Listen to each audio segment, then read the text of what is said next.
한국 하면 뭐부터 떠오르시나요? 저는 역시 양궁이라고 생각합니다. 제가 양궁부터 떠올릴 수밖에 없는 이유가 있는데요. 그 이야기를 풀어보고자 합니다. 해당 사연은 미국인 카일라 씨가 제보하신 이야기와 SNS 내용을 바탕으로 재구성된 스토리입니다.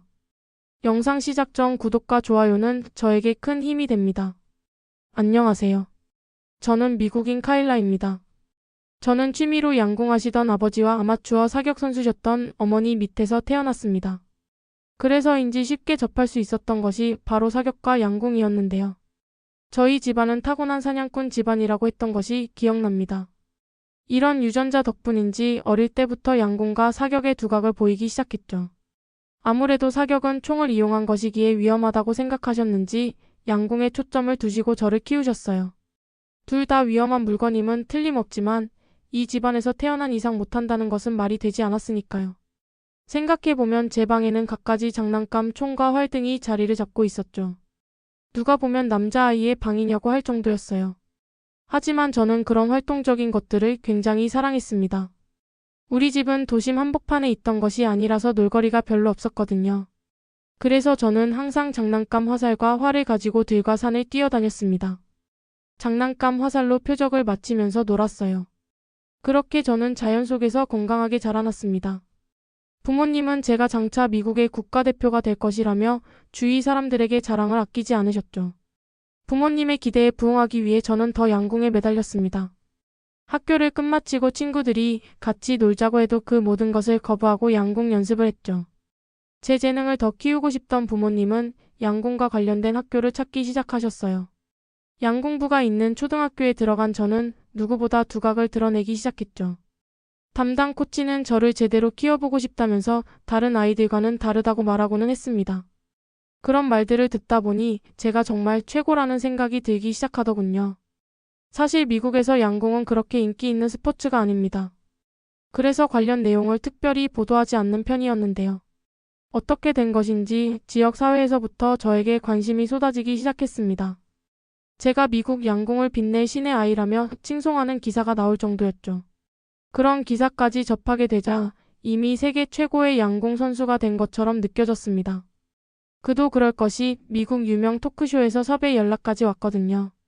하지만 아직 프로가 아니라고 생각한 부모님은 자만심에 빠지지 않게 토크쇼 출연을 거부하셨죠. 그런 부모님의 노력에도 불구하고 제 자만심은 높아져만 갔습니다. 저는 어떤 환경에서도 10점 관역을 놓치지 않았거든요. 긴장할 무대는 제 인생 역사상 없을 것 같더군요. 더군다나 또래 친구들뿐만 아니라 성인들마저 제 상대가 되지 못했죠. 그랬기에 저는 눈을 다른 곳으로 돌려야 함을 깨달았습니다. 그걸 알게 된 순간 저는 새로운 목표를 찾기 시작했죠. 그러던 중 양궁하면 미국이 아니라는 사실을 알게 되었습니다. 그리고 이건 곧 기회라고 생각했죠. 제가 국가대표에 선발되기 전 양궁 1위인 나라의 사람들보다 잘한다는 것이 미리 알려진다면 국가대표 선발은 더 손쉬워지리라 생각했습니다. 더군다나 그 나라에서 얼마나 분하겠습니까? 양궁하면 떠오르는 나라인데 미국의 지단이요. 저는 바로 알아보기 시작했습니다. 그때 처음 한국이라는 나라를 알게 되었습니다. 아시아 쪽은 관심도 없었는데 한국이 양궁하면 떠오르는 나라라니 신기하더군요. 그 나라 옆에는 각각 중국과 일본이 있는데도 말이죠. 중국이 사람이 더 많으니 양궁을 더 잘할 것으로 생각했는데 그건 아닌 모양이더군요. 저는 부모님께 제 생각을 말하고 한국에서 양궁 선수를 만나보고 싶다고 했습니다. 물론 저보다 실력이 없을 것이라는 생각을 하고 있었죠. 아버지는 자신이 아는 한국분이 있다면서 물어보겠다고 하더군요. 그렇게 저는 한국으로 향하게 되었습니다. 정작 한국 땅을 밟았을 때는 생각과 다른 모습에 당황했습니다. 사냥을 많이 할 수 있는 환경이라고 생각했던 한국은 전혀 그런 모습을 지니고 있지 않았습니다. 오히려 도시라고 불릴 정도로 큰 건물이 가득하고 야생 동물이 있기나 한 것인지 궁금할 정도로 도로가 큰 편이더군요. 제가 자란 미국보다 더 숲이 없는 것 같았어요. 하지만 뜬금없이 산이 있다거나 청계천처럼 도심 한가운데에서 천이 흐르고 있다거나 생각과는 다르게 자연과 섞인 묘한 모습을 띠고 있더군요. 그렇게 한국의 풍경에 정신을 놓고 있을 때 부모님과 함께 양궁 선수들이 지낸다는 곳을 견학하게 되었습니다. 코치진은 저에게 양궁 선수들이 지내는 방부터 시작해서 건물을 둘러보게 해줬습니다. 훈련장을 둘러보며 가장 놀란 건 어떤 상황에서도 흔들리지 않는 훈련이었습니다. 코치가 보여준 영상에는 눈보라가 치는 겨울 야외에서 태풍 속에서 심지어 건물 옥상에서 서울 전경을 배경으로 연습하는 선수들의 모습이 있었습니다. 이 정도 훈련을 해야 경기장에서 긴장하는 법이 없어요라는 코치의 말에 저는 할 말을 잃었습니다. 그러다 제가 놀란 순간이 있었는데요. 한 선수가 살짝 열린 창문 OCM 틈으로 관역을 향해 화살을 쏘고 있었습니다. 바람이 불고 소음이 가득한 훈련장인데도 10점을 연속해서 쏘는 모습에 입이 벌어졌습니다. 더워서 창문을 열어놓고 연습하는 겁니다. 라는 코치의 무심한 말에 등골이 오싹해졌습니다. 솔직히 그 모습을 보고 속으로 감탄했지만 겉으로는 전혀 신기하지 않은 척했습니다. 그렇게 견학하고 있는 와중에 연습하고 있던 다른 양궁 선수가 보였죠. 그녀는 진지한 모습으로 화살을 당기고 있더군요. 저는 그녀의 뒤에 섰습니다. 그녀는 제가 느껴지지 않는 것처럼 행동하더군요. 끝까지 돌아보지 않았기에 집중력이 강하다고 생각했습니다. 그녀는 어깨가 결렸는지 스트레칭을 하던 중 저를 발견하더군요. 저는 한국에서 배운 인사를 그녀에게 했습니다. 그러자 그녀는 저와 똑같이 허리를 숙여 인사를 해줬습니다. 저는 그녀가 국가대표라는 것을 알 수 있었죠. 그런 집중력은 아무나 발휘할 수 있는 게 아니니까요. 저는 도발하기 위해서 제가 더 양궁을 잘한다고 말했죠. 그래야 대결을 받아줄 것으로 생각했거든요. 그녀는 웃으면서 그러냐며 자신이 여기서 제일 못한다고 하더군요. 저는 그녀가 거짓말을 하는 것이라고 생각했습니다. 제가 보는 내내 10점을 쏘고 있었거든요. 저는 웃으면서 어려도 알 건 다 안다고 말하자 그녀는 어깨를 으쓱하더니 자신보다 더 어려 보이는 여성이 오자 동생이 더 잘한다고 하더군요. 그래도 저는 제가 더 잘할 것이라는 의지를 내보였습니다. 그러자 저에게 화를 같이 쏴보겠냐고 하더군요. 저는 좋다고 했습니다. 그렇게 한국인과 2대1 대결을 하게 되었습니다. 물론 어디까지나 제 생각이었지만요. 저는 그녀가 싫다고 하기 전에 어머니가 빨리 영상을 찍을 수 있도록 해뒀습니다. 엄마도 제 생각과 같았는지 순순히 영상을 찍기 시작하더군요. 저는 두 선수를 가만히 바라보다가 절대 어린아이라고 봐주지 말라고 했습니다. 저를 인정해주기 위해서는 최선을 다해달라는 저의 뜻을 전했죠. 그러자 두 선수는 고개를 끄덕이며 웃어 보였습니다. 저희는 돌아가면서 한 발씩 쏘기 시작했죠. 한 번도 긴장된 적이 없었는데 너무 긴장되더군요. 세 명이 돌아가면서 10점을 맞췄습니다. 정말 그날의 긴장감은 말로 표현할 수가 없습니다. 조금이라도 실수하면 큰일이라는 생각이 들더군요.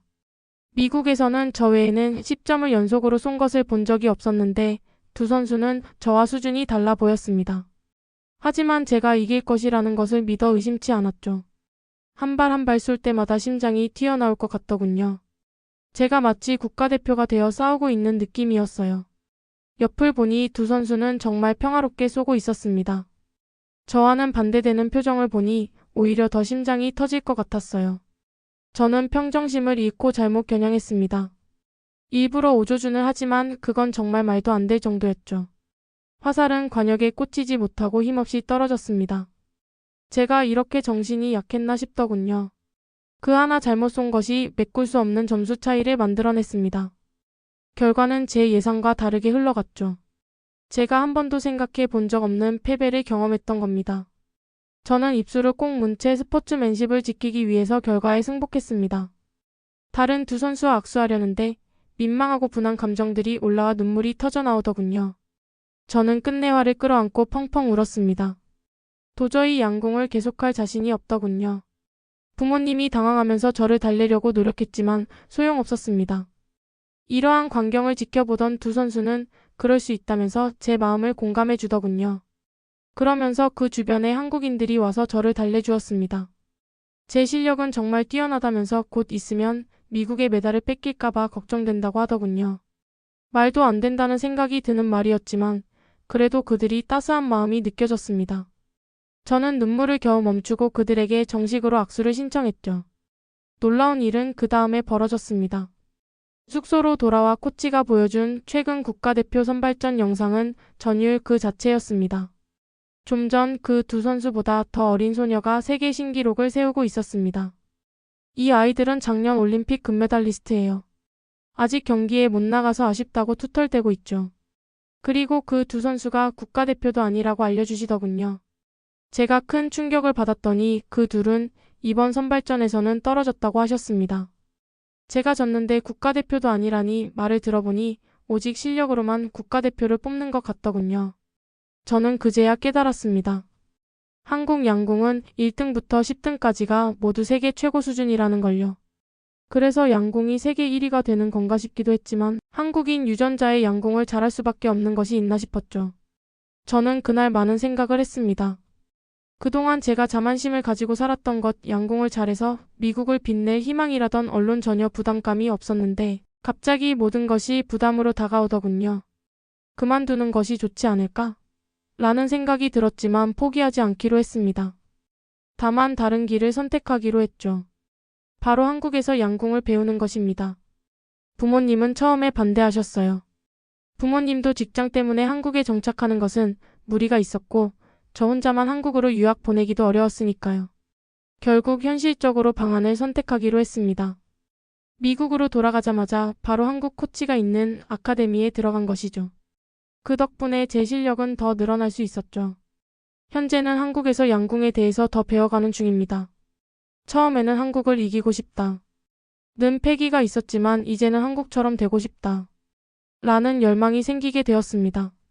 지금도 매일 훈련장에서 그 두 선수의 화살을 떠올리며 연습합니다. 어느 날 제가 올림픽 결승에서 한국 선수를 꺾는다면 그건 한국 양궁이 저를 만들어준 은혜를 갚는 순간이 될 겁니다. 오늘도 끝까지 들어주셔서 고맙습니다.